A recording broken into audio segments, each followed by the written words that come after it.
মা, তুমি কতদিন পর এলে? তোমাকে তো সেই কবে থেকে আমি আসতে বলেছি। কেন আসো না মা? বলো তো, আমার কথা কি তোমার মনে পড়ে না? মনে পড়ে না আবার? তুই আমার একমাত্র মেয়ে। দিনরাত সব সময় তোর কথা মনে পড়ে। কিন্তু এত দূরের রাস্তা ঘন ঘন তো আসতে পারি না মা। তুই তো জানিস, গাড়িতে উঠলে আমার বমি হয়। গাড়ির গন্ধ আমি সহ্য করতে পারি না।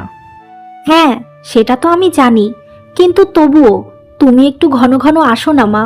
জানো তো, আমার শ্বশুর শাশুড়ি কেউ নেই। একা একা সংসারটা সামলাতে খুব কঠিন হয়ে যায়।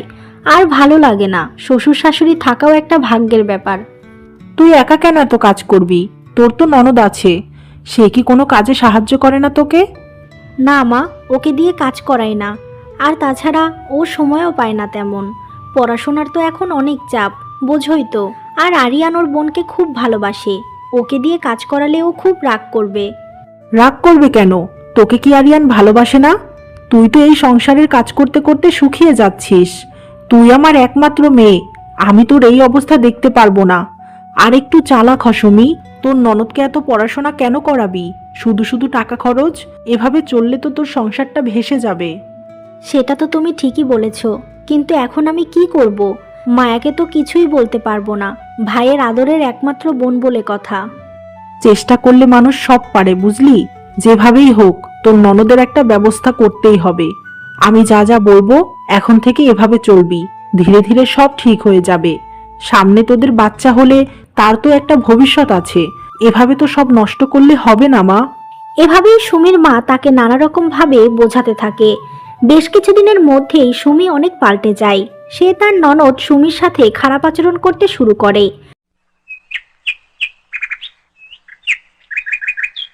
কি গো মায়া, তুমি এভাবে রাজকন্যার মতো বসে আছো কেন? তোমার কি আর কোনো কাজ নেই?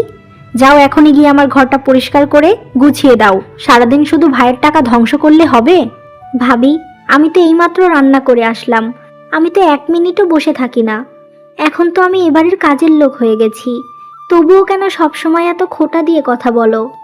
চুপ করো, একদম আমার মুখে মুখে কথা বলবে না। বেশি বাড়াবাড়ি করলে কিন্তু বাড়ি থেকে ঘাড় ধাক্কা দিয়ে বের করে দেব। আর জানোই তো, তোমার ভাইয়া আমাকে এখন কতটা বিশ্বাস করে। হ্যাঁ ভাবি, আমি তো জানি। ভাইয়া এখন আমার থেকেও তোমাকে বেশি বিশ্বাস করে, বেশি ভালোবাসে। হঠাৎ করে আমার ভাইয়া বদলে গেছে। এই ভাইয়াকে আমি চিনি না। বাহ, যার টাকায় খাচ্ছো, যার বাড়িতে রয়েছো, তার সম্পর্কে এমন কথা বলছো? তোমার লজ্জা করে না? অকৃতজ্ঞ মেয়ে একটা। তুমি তো একটা অলক্ষণে মেয়ে। জন্মের পরই মা বাবাকে খেয়েছো। রাক্ষসী একটা। যাও তো কাজ করো। তোমাকে আমার একদম দেখতে মন চায় না। এমন কথা শুনে মায়া আর কিছু না বলে তার ভাবির ঘরে যায় আর তার ঘর পরিষ্কার করতে শুরু করে।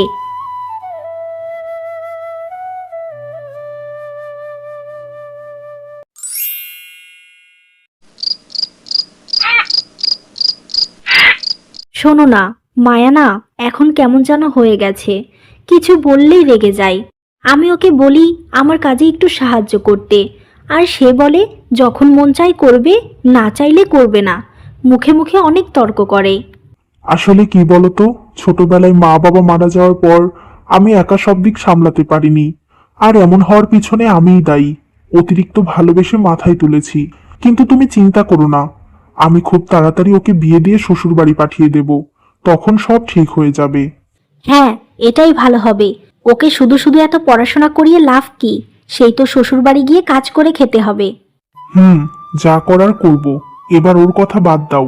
চলো আমরা ঘুমিয়ে পড়ি, অনেক তো রাত হলো। এরপর তারা ঘুমিয়ে পড়ে।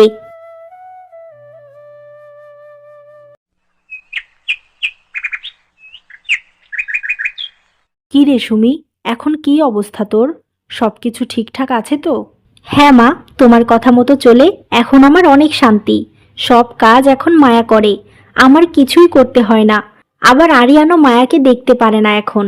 কাল রাতে বলল ওকে তাড়াতাড়ি বিয়ে দিয়ে শ্বশুর বাড়ি পাঠিয়ে দেবে। তখন তো আমার একার সংসার, অনেক শান্তি হবে। কি বলছিস? ওই মেয়েকে বিয়ে দিতে তো অনেকগুলো টাকা লেগে যাবে। আবার পরবর্তীতে ও এই সম্পত্তির ভাগ চাইবে। তখন কি করবি বল? হ্যাঁ মা, তুমি ঠিক বলেছ। কিন্তু এখন এছাড়া আর কি করব? ওকে তো আরিয়ান বাড়ি থেকে বের করে দেবে না, তাই না? আরিয়ান তো সহজে এটা চাইবে না, কিন্তু যেভাবেই হোক মায়াকে এ বাড়ি থেকে বের করতেই হবে। তুই খুব সতর্ক থাকিস, সুযোগ পেলেই সেটা কাজে লাগাবি, যেন আরিয়ান ওকে ঘাড় ধাক্কা দিয়ে বাড়ি থেকে বের করে দেয়। ঠিক আছে মা, তুমি যা বলছো তাই হবে। আমি যেভাবেই হোক মায়াকে এ বাড়ি থেকে বের করার চেষ্টা করব। এবার চলো তো, তুমি কিছু খেয়ে নাও। আপু, বাধ্য হয়ে তোমার কাছে আসলাম। আমি না কিছুতেই একটা অঙ্ক বুঝতে পারছি না। তুমি কি একটু বুঝিয়ে দেবে? কাল আমার পরীক্ষা তো, তাই খুব দরকার। কিন্তু ভাই, এখন তো রাত হয়ে গেছে, তুই দিনের বেলা আসতে পারিস নাই? রাতে কেন আসলি? যাই হোক, এসে যখন পড়েইছিস, চল চল শর্ট টাইমের মধ্যে বুঝিয়ে দেই। এরপর সুমি নিলয়কে অঙ্ক বুঝিয়ে দেয়। আর এই সব কিছু সুমি আড়াল থেকে দেখে, কিন্তু তখন কিছুই বলে না। সকালবেলা এই সব কথা সুমি অন্যভাবে আরিয়ানকে বুঝিয়ে বলে। সব কিছু শুনে সে অনেক রেগে যায়। মায়া, আমি এসব কি শুনছি? তোর ঘরে কাল রাতে নিলয় কেন এসেছিল? ওর সাথে তোর কি সম্পর্ক? তোর লজ্জা করে না বয়সে একটা ছোট ছেলের সাথে এসব করতে? ভাইয়া, তুমি এসব কি বলছো? নিলয় আমার ছোট ভাইয়ের মতো। কালকে রাতেও অঙ্ক বুঝতে এসেছিল, আর কিছু না। আজ তুমি আমার চরিত্রে দাগ দিচ্ছ ভাইয়া? তুমি কি অন্ধ হয়ে গেছো? তোমার বউ তোমাকে যা বোঝায় তুমি তাই বিশ্বাস করো? দেখেছো আরিয়ান, ও আমার সম্পর্কে কেমন করে বলছে? নিজে অন্যায় করেও উঁচু গলায় কথা বলতে ওর লজ্জা করছে না? মায়া যদি আমার বোন হতো, এতক্ষণে বাড়ি থেকে বের করে দিতাম। যত বড় মুখ নয় তত বড় কথা বলে। কয়দিন পর তো তোমার মান সম্মান মাটিতে মিশিয়ে দেবে। এত কিছু বলছে ভাবি, তবুও তুমি তাকে কিছুই বলবে না ভাইয়া? বুঝতে পেরেছি, তুমি তার সব কথা বিশ্বাস করেছো। আমি আর এসব সহ্য করব না। সব মেনে নিতে পারবো, কিন্তু চরিত্রে দাগ দিলে সেটা কিছুতেই মানব না। আমি এখনই এ বাড়ি ছেড়ে চলে যাব। তুমি থাকো তোমার ভালোবাসার বউকে নিয়ে। আমার কথা তোমার আর ভাবতে হবে না। হ্যাঁ, যাও না, এটাই তো আমি চাই। এ বাড়ি থেকে চলে গেলেই আমার শান্তি হয়। এসব কথা বলে মায়া কান্না করতে করতে বাড়ি থেকে চলে যায়, কিন্তু একবারের জন্য আরিয়ান তাকে বাধা দেয় না। আমি এখন কোথায় যাব? কি করব? রাগ করে তো চলে এলাম, এবার আমার কি হবে? ভেবেছিলাম ভাইয়া হয়তো আমাকে বাধা দিবে, কিন্তু না, সে তো আর আমাকে ভালোই বাসে না। বউয়ের কথায় অন্ধ হয়ে গেছে। আমি কি করব? মা, বাবা, তোমরা কোথায়? এভাবেই মায়া কান্না করতে থাকে। এমন সময় ওখান দিয়ে একটা ছেলে যাচ্ছিল। মায়ার কান্না দেখে ছেলেটি সেখানে দাঁড়ায়। কি হয়েছে আপনার? আপনি রাস্তায় বসে এভাবে কান্না করছেন কেন? আপনি আমার কষ্টের কথা শুনে কি করবেন? হয়তো আমার কথা কেউ বিশ্বাস করবে না, সবাই আমাকে ভুল বুঝবে। না না, আমি আপনাকে ভুল বুঝবো না। আমাকে সবকিছু বলেন, হয়তো আমি আপনাকে কোনোভাবে সাহায্য করতে পারবো। এই কথা শুনে মায়ের সাথে ঘটে যাওয়া সমস্ত কথা রাহুলকে বলে। আর এসব কথা শুনে রাহুলের খুব মায়া হয়। আহারে, এ কেমন ভাই! কি করে বোনকে ভুল বুঝতে পারে? আপনি কিছু মনে না করলে আমার সাথে আমার বাড়িতে যেতে পারেন। আমি আর আমার মা বাড়িতে একাই থাকি। একটা মেয়ে হয়ে তো এভাবে রাস্তায় থাকতে পারবেন না। আপনি আমাকে আপনার বাড়িতে নিয়ে যাবেন, কিন্তু আপনার মা যদি কিছু বলে? আমার মা খুব ভালো মানুষ, সে আপনাকে দেখে খুশিই হবে। কিন্তু দুঃখের বিষয় হলো, আমার মা কিছুদিন হলো অসুস্থ, তাই তার জন্য ওষুধ নিয়ে বাড়িতে যাচ্ছিলাম। ও, ঠিক আছে, চলেন, আমি আপনার বাড়িতে যাব। আমি তাকে দেখতে চাই। এরপর মায়া রাহুলের বাড়িতে যায়। বাড়িতে গিয়ে রাহুল তার মাকে সমস্ত কথা বলে। সবকিছু শুনে সে মায়াকে বাড়িতে থাকতে অনুমতি দেয়। এই দিনের পর থেকে মায়া রাহুলের মাকে অনেক সেবা করে কিছুদিনের মধ্যেই সুস্থ করে তোলে। মা, তুমি খুব ভালো মেয়ে। আজ তুমি না থাকলে হয়তো এত তাড়াতাড়ি আমি সুস্থই হতাম না। তোমার কাছে আমি ঋণী হয়ে গেলাম। না না মা, আপনি এমন করে কেন বলছেন? আপনাকে আমি মা বলে ডেকেছি, আপনি আমার মায়ের মতো। তাই আমি আমার মাকে সেবা করেছি। এখানে কোনো ঋণ নেই, বরং আমিই আপনাদের কাছে ঋণী যে আপনারা আমাকে একটু থাকার জায়গা দিয়েছেন। তুমিই তো বললে তুমি আমার মেয়ের মতো, তাহলে কেন এসব কথা বলছো? তোমাকে আমার খুব পছন্দ হয়েছে মা। তুমি কি সারা জীবনের জন্য আমার মেয়ে হয়ে এ বাড়িতে থাকবে, আমার একমাত্র ছেলেকে বিয়ে করে? আপনি এসব কি বলছেন? বিয়েটা তো শুধু আমার মতে হবে না, আপনার ছেলেরও তো কিছু কথা থাকতে পারে, তার তো অন্য কোনো পছন্দ থাকতে পারে। না মা, আমার অন্য কাউকে পছন্দ নেই, বরং আমার মায়াকেই খুব ভালো লেগেছে। আমি ওকে বিয়ে করতে রাজি, আমার কোনো আপত্তি নেই। এটা শুনে রাহুলের মা খুব খুশি হয়, আর কিছুদিনের মধ্যেই মায়া আর রাহুলের বিয়ে হয়ে যায়। বিয়ের পর তারা খুব ভালোভাবেই সংসার করতে থাকে।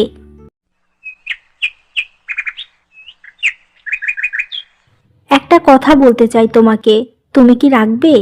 হ্যাঁ, কেন রাখবো না? আমার সাধ্যের মধ্যে থাকলে তোমার সব কথা আমি রাখবো। তুমি শুধু বলো, তোমার জন্য আমার জীবনটা আজ আরো বেশি সুন্দর হয়েছে। তোমার জন্য সব করতে পারি আমি। তেমন কিছু চাই না, আমি শুধু একবার আমার ভাইয়া আর ভাবির কাছে যেতে চাই। ওদের কথা আমার খুব মনে পড়ে। আমি ওদেরকে আবারও দেখতে চাই, কথা বলতে চাই। তুমি কি একটু নিয়ে যাবে? ওহ, এই ব্যাপার। ঠিক আছে, নিয়ে যাব। কবে যাবে বলো? কিন্তু যারা তোমাকে এত অপমান করলো, তাদের কাছে তুমি আবারও যাবে? এত ভালোবাসো তুমি তাদের? সত্যি, তোমাকে যত দেখি মুগ্ধ হই। জানি না কেন ওদের কথা মনে পড়ে, কিন্তু এটা জানি আমি ওদের খুব ভালোবাসি। তুমি আজকেই নিয়ে চলো। এরপর রাহুল মায়াকে তার ভাই ভাবির কাছে নিয়ে যায়। ভাইয়া, ভাবি, তোমরা কোথায়? একটু বাইরে এসে দেখো, আমি এসেছি, তোমাদের সাথে দেখা করতে এসেছি।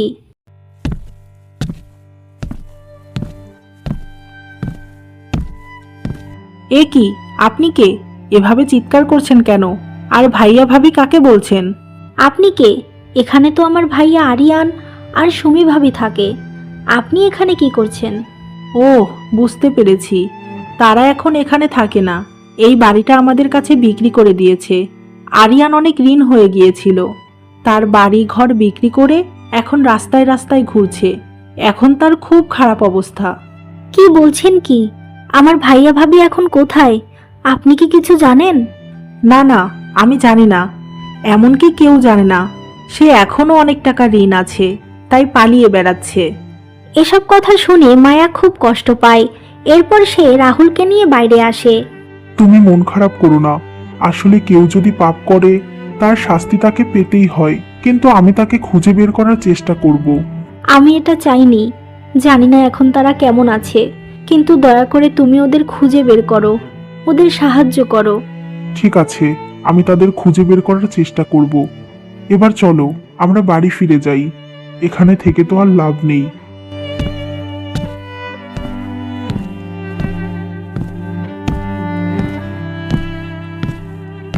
নাসিমা বেগমের একমাত্র ছেলে ফারহান কয়েক বছর হলো বিদেশে থাকে। ফারহান বিদেশ যাওয়ার পর থেকে তাদের আর্থিক অবস্থা ভালো হতে শুরু করে। এখন নাসিমা বেগম তার মেয়ে রিমিকে নিয়ে অনেক বড় বাড়িতে সুখে শান্তিতে থাকে। এমনই একদিন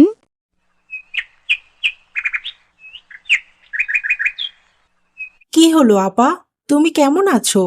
এখন তো আর আমাদের বাড়িতে আসো না। একসময় কত আসতে, আমরা কত গল্প করতাম। এখন আর শরীর তেমন ভালো থাকে না নাসিমা। সব সময় মনে হয় একটু শুয়ে থাকি, তাহলেই হয়তো শান্তি পাবো। কিন্তু তবুও তো শান্তি পাই না। আসলে বয়স তো বেশ হয়েছে, তাই শরীর আর চলে না। যাই হোক আপা, আজ এসেছো, এতেই আমি খুশি। আজকে সারাদিন আমাদের বাড়িতেই থাকো, রান্না করে মজা করে দুজনে খাবো। এতে করে আমাদের একটু হলেও ভালো লাগবে। দেখি, যদি থাকতে পারি থাকবো। তা তুমি তোমার ছেলেকে বিয়ে দিচ্ছ না কেন? ফারহানের তো বিয়ের বয়স পেরিয়ে যাচ্ছে। কতদিন আর এভাবে বিদেশে একা পড়ে থাকবে? ছেলেকেও তো সংসার করে দিতে হবে নাকি? তা তো করাতেই হবে। এতদিন কি করে বিয়ে করাবো বলো তো? এত টাকা খরচ করে বিদেশে পাঠিয়েছি, সেগুলো তো ইনকাম করতে হবে, তাই না? তা না হলে কি করে ঋণের টাকা দেব? ওর বাবা মারা যাওয়ার পর থেকেই তো কষ্ট করছি। নিজেদেরও তো একটু শান্তি দরকার। কোন বাড়ির মেয়ে বা ঘরে আসবে, সেই কি আদৌ ভালো হবে নাকি খারাপ হবে কে জানে। এগুলো ভেবে তো আর লাভ নেই। কপালে যা আছে তাই হবে। শোনো, একটা গরিব পরিবারের মেয়েকে ঘরে নিয়ে আসো, দেখবে সে খারাপ হতে পারবে না, তোমার কথা মতো চলবে। এই কথা তুমি ঠিক বলেছ আপা, আমিও এটাই ভেবেছি। আর বেশি দেরি করব না, খুব তাড়াতাড়ি একটা মেয়ে দেখে ছেলেকে বিয়ে করাবো। ফারহানও তো কিছুদিনের মধ্যেই বাড়ি আসবে। এভাবেই তারা কথা বলতে থাকে। বেশ কিছুদিন পর ফারহান 2 মাসের ছুটিতে দেশে আসে।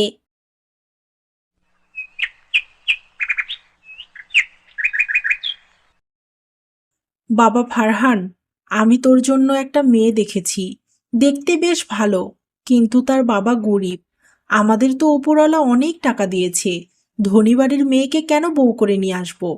তার চাইতে একটা গরিব ঘরের সুন্দরী মেয়ে আনলে সেও ভালো থাকবে, সাথে আমরাও। তুই কি বলিস বাবা? তোর কোনো আপত্তি নেই তো? মা, আমি কি কখনো তোমার কোনো কথায় আপত্তি করেছি? তোমার যা ভালো মনে হয় তুমি তাই করো। আমি জানি আমার মা আমার জন্য যে সিদ্ধান্ত নেবে সেটাই ভালো হবে। এই কথা শুনে নাসিমা খুব খুশি হয়, আর কিছুদিনের মধ্যেই নীলা নামের একটা মেয়েকে ফারহানের সাথে বিয়ে দিয়ে দেয়। আজকে আমাদের জীবনের প্রথম পথ চলা শুরু হলো, তাই তোমাকে কিছু কথা বলতে চাই, যেগুলো বলা খুব দরকার। আপনি সব কথা বলতে পারেন, আপনার পরিবার সম্পর্কে, জীবন সম্পর্কে, সেগুলো আমারও জানা প্রয়োজন। হ্যাঁ, ঠিক বলেছ। শোনো, আমার জীবনে আমার মা আর বোন অনেক গুরুত্বপূর্ণ। ওদের ছাড়া হয়তো আমি বাঁচবই না। আজ আমার মায়ের জন্যই আমি বিদেশে গেছি, এত টাকা উপার্জন করছি। তাই এই টাকার উপর কিন্তু তোমার থেকেও অনেক বেশি আমার মা আর বোনের অধিকার।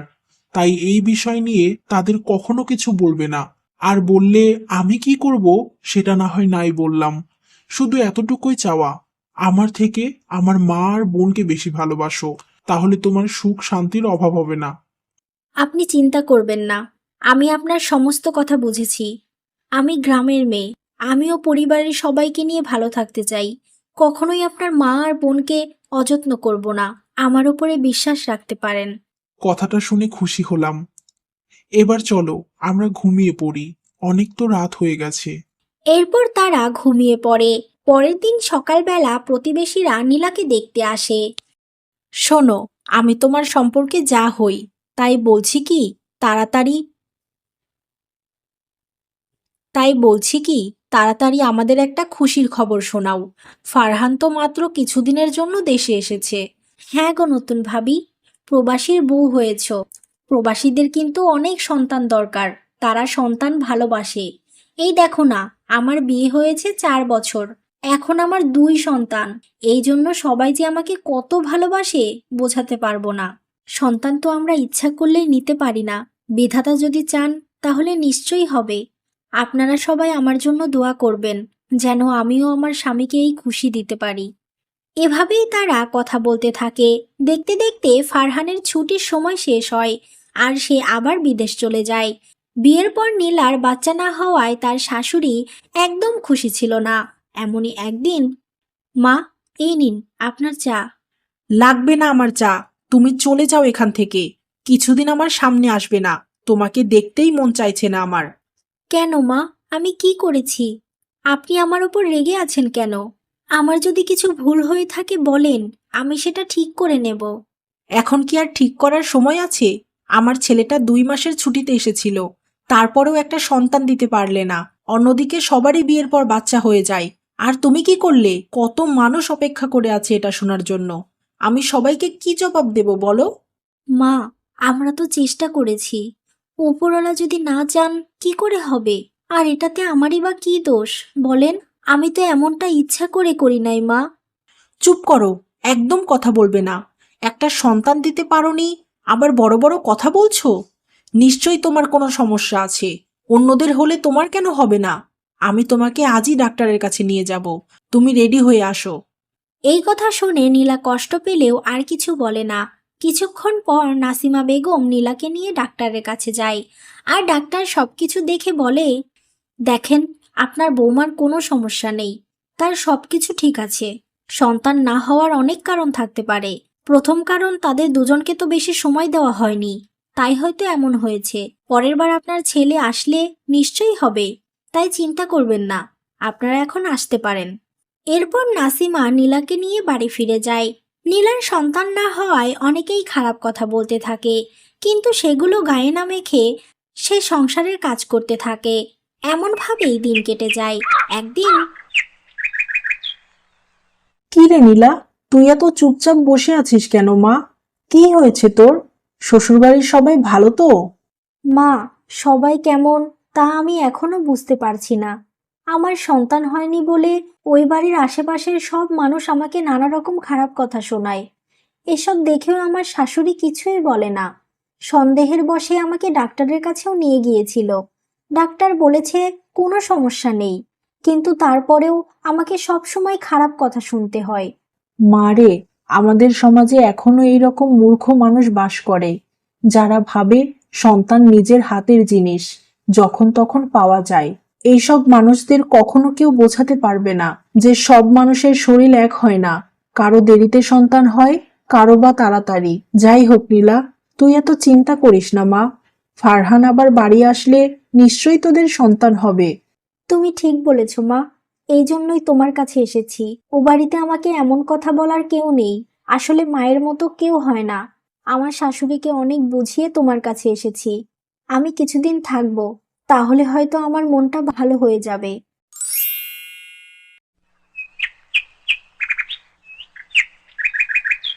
মা, আপনি এখানে? কোনো কিছু কি হয়েছে? কি হবে আর? আমি আমার বৌমাকে বাড়িতে নিয়ে যেতে এসেছি। অনেক তো মায়ের কাছে থাকা হলো, এবার চলো, তোমার সংসারের কাজ পড়ে আছে। এখন তো আর সংসার ফেলে মায়ের বাড়িতে আরাম করা যায় না। আপা, আপনি এমন করে বলছেন কেন? ও তো ওর সংসারে ফিরে যাবেই। কদিন এখানে থাকুক না। মাত্র 2 দিন হলো মেয়েটা এসেছে। একমাত্র মেয়ে তো, খুব মনে পড়ে ওর কথা। যদি আপনার কাছেই রাখবেন তাহলে মেয়েকে বিয়ে দিয়েছেন কেন? আজ এখন আমার সাথে যেতে হবে, না হলে আপনার মেয়েকে সারা জীবনের জন্য এখানেই রেখে দিন। সংসার করে খেতে হবে না। না না মা, আমি এখনই রেডি হয়ে আসছি। আপনি একটু বসেন। কিছুক্ষণ পর নীলা তার জামা কাপড় গুছিয়ে নিয়ে শাশুড়ির সাথে শ্বশুরবাড়ি চলে যায়। এমনভাবেই নীলা সবকিছু মেনে নিয়ে সংসার করতে থাকে। দেখতে দেখতে 2 বছর কেটে যায় আর ফারহান আবারও বাড়িতে আসে। বেশ কয়েক মাস থাকার পরেও নীলার কোনো সন্তান হয় না। এরপর ফারহান আবারও বিদেশ চলে যায়। নীলার সন্তান না হওয়ায় তার শাশুড়ি তার সাথে অনেক খারাপ আচরণ করতে শুরু করে। শোনো নীলা, তুমি হয়তো কখনোই আমার ছেলেকে সন্তান দিতে পারবে না, তাই আমি আমার ছেলেকে আবারও বিয়ে করাবো। কোনো বন্ধা মেয়ের জন্য আমার ছেলের জীবন আমি নষ্ট করতে পারবো না। এতে যদি তুমি সংসার করতে চাও করতে পারো। গরিব ঘরের মেয়ে তুমি, অন্তত ভাত কাপড়ের অভাব হবে না। তুমি এটা মেনে নাও যে তুমি একটা বন্ধা মেয়ে, তোমার কখনোই সন্তান হবে না। তাই তোমার সমস্যার জন্য আমার ছেলে কেন বাবা হতে পারবে না? এবার তুমি যাও, ঘরের কাজগুলো করে ফেলো। এটা শুনে নীলা কান্না করতে করতে সেখান থেকে চলে যায়। হে বিধাতা, তুমি আমাকে একটা সন্তান কেন দিলে না? আজ একটা সন্তান থাকলে আমার সংসারটা এভাবে ভেঙে তছনছ হয়ে যেত না। আমি কি করব এখন? ওকে কি একবার কল করে বুঝিয়ে বলবো যে আমরা আরেকবার চেষ্টা করে দেখি? হয়তো কোনো কাজ হবে না। সে তো আমার কোনো কথাই শুনবে না। মাই তার জীবনে সব, আমার কোনো গুরুত্ব নেই। এভাবেই নীলা কান্না করতে থাকে। দেখতে দেখতে 1 বছর কেটে যায়। এরপর নাসিমা বেগম তার পছন্দ করা মেয়ের সাথে ফারহানের বিয়ে দেয়। তিশা, এতদিন হয়ে গেল, কোনো সন্তান হচ্ছে না কেন? কি সমস্যা তোমার? যে জন্য তোমাকে এ বাড়িতে নিয়ে এসেছি সেটাই তো হচ্ছে না। মা, আমার কোনো সমস্যা নেই। কি জন্য সন্তান হচ্ছে না সেটাও জানি না। তাই আমি আর আপনার ছেলে কালকে ডাক্তারের কাছে যাচ্ছি। আপনার ছেলের কিছু টেস্ট করা প্রয়োজন। কি বলছো তুমি? আমার ছেলে কি টেস্ট করবে? ছেলেদের কোনো সমস্যা থাকে না, যত সমস্যা মেয়েদের হয়। ফারহান কোথাও যাবে না, আমি তোমাকে কালকে ডাক্তারের কাছে নিয়ে যাব। হয়তো তোমার কিছু ওষুধের প্রয়োজন। শোনেন মা, আমি কিন্তু মূর্খ না, সবকিছু বুঝেই কথা বলি। আর আপনার ছেলেকে বিয়ে করার আগেই আমার সব জানা হয়ে গেছে। আমার কোনো সমস্যা নেই, এখন কোনো কথা বলতে চাই না। যা হওয়ার কাল হবে। এই বলে তিশা চলে যায়। পরের দিন সকালে তিশা আর ফারহান ডাক্তারের কাছে যায়। আর ডাক্তার বলে ফারহান কখনোই বাবা হতে পারবে না। এটা শুনে ফারহান অনেক কষ্ট পায়। সে একদম ভেঙে পড়ে। মা, আপনার ছেলের বাবা হওয়ার কোনো ক্ষমতাই নেই। আর আপনি এমন অক্ষম ছেলের জন্য দুইটা মেয়ের জীবন নষ্ট করে দিলেন। একটাবার তো ফারহানকেও ডাক্তারের কাছে নিয়ে যাওয়া উচিত ছিল। না না, আমি এমন অক্ষম ছেলের সাথে কিছুতেই সংসার করতে পারবো না। আজই আমি এ বাড়ি থেকে চলে যাব, কিছুতেই এখানে থাকবো না আমি। এসব তুমি কি বলছো নতুন বৌমা? আমার ছেলের কোনো সমস্যা হতে পারে না। যদি বিশ্বাস না হয় আপনার ছেলের মুখ থেকে শুনে নিন, আর সব রিপোর্টও আছে আমার কাছে। আমি কোনো কিছুই শুনতে চাই না। যদি সত্যিই আমাদের স্বামী সন্তান দিতে না পারে, এখানে তার কি দোষ? সে তো নিজে কিছুই জানে না। তুমি এভাবে ওনাকে ছেড়ে চলে যেও না তিশা। সে তোমাকে খুব ভালোবেসে ফেলেছে, আমার থেকেও অনেক বেশি ভালোবাসে তোমাকে। শোনো, তুমি একটা গরিব ঘরের মেয়ে, এসব মেনে নিয়ে তুমি সংসার করো, কিন্তু আমি পারবো না। আর এই 2 দিনের ভালোবাসার কোনো দাম নেই। তোমার সাথে এত বছর সংসার করেও যদি দ্বিতীয় বিয়ে করতে পারে, তাহলে আমাকেও ভুলে যেতে সময় লাগবে না। তাই আর এক মুহূর্তও এখানে থাকবো না আমি। এসব বলে তিশা বাড়ি ছেড়ে চলে যায়। এরপর ফারহান আর নাসিমা নীলার কাছে ক্ষমা চায়। আপনারা আমার সাথে যা করেছেন, কখনোই সেই দিনগুলো আমি ভুলতে পারবো না। আজ আমি আপনাদের ক্ষমা করে দেব। আপনার ছেলের সাথে সংসার করব। আপনার ছেলে সন্তান দিতে অক্ষম জেনেও। তাহলে আমি কি দোষ করেছিলাম? আমাকে কেন এতটা অপমানিত হতে হলো? আমি মেনে নিলে আপনার ছেলে আর আপনি কেন পারেননি বলেন? আমার কাছে কোনো উত্তর নেই নীলা। আমি জানি অনেক কষ্ট দিয়েছি তোমাকে।